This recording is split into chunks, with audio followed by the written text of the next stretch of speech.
Os publicanos e pecadores aproximavam-se de Jesus para o escutar. Os fariseus, porém, e os mestres da lei criticavam Jesus.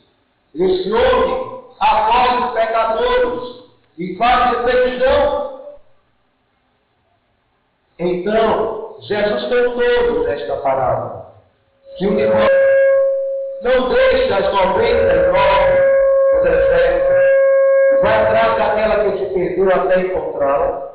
Quando a encontra, coloca nos ombros com alegria. E chegando a casa, reúne os amigos e vizinhos e diz: alegrai-vos comigo, encontrei a minha ovelha que estava perdida.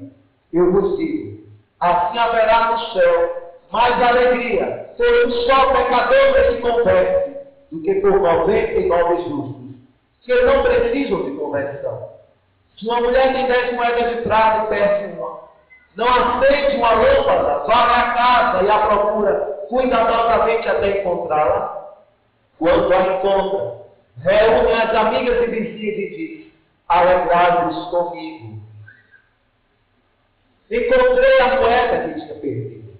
Por isso eu vos digo, haverá alegria entre os anjos de Deus por um só pecador que se converte. Palavra